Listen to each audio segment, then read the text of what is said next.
Sofia Andres nahiyang ay lapit ang mukha kay Marian Rivera. Noong ika-27 ng Mayo taong 2025, nagbahagi si Sofia Andres ng isang nakakatuwang selfie kasama ang kapuso primetime queen na si Marian Rivera sa kanyang Instagram. Sa larawan, makikita si Sofia na may mahiyain ngunit matamis ng ngiti habang si Marian ay kumikindat at nakangiti sa kamera. Kasama ng larawan, naglagay si Sofia ng caption na nagsasabing, "Nakakahiya ay lapit face ko, napakaganda," na agad nagpasaya sa kanilang mga tagahanga.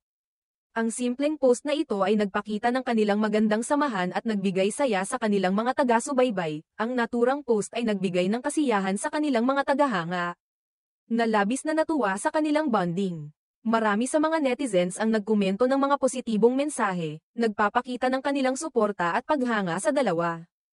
Ang simpleng sandali ng pagkakaibigan ni Sofia at Marian ay nagbigay ng inspirasyon at saya sa kanilang mga taga-subaybay. Ang magandang samahan ni Sofia at Marian ay hindi lamang sa social media makikita.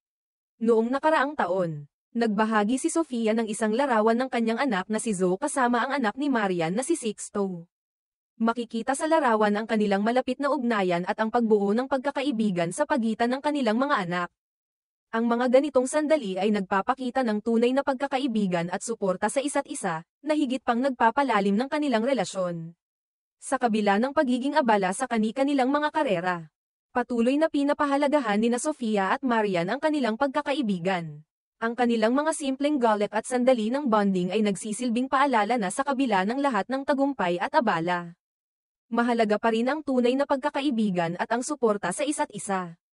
Ang mga ganitong sandali ng kabutihan at pagkakaibigan ay nagsisilbing inspirasyon sa marami. Sa mundo ng showbiz, kung saan ang lahat ay mabilis at puno ng pressure, ang pagpapakita ng tunay na samahan at suporta ay isang magandang halimbawa ng kung paano dapat pahalagahan ang mga relasyon at pagkakaibigan. Sa huli, ang simpleng selfie ni Sofia at Marian ay hindi lamang isang larawan, kundi isang simbolo ng kanilang magandang samahan at ang pagpapahalaga nila sa bawat isa. Ito ay isang paalala na sa kabila ng lahat ng tagumpay at abala, mahalaga pa rin ang tunay na pagkakaibigan at ang suporta sa isa't isa.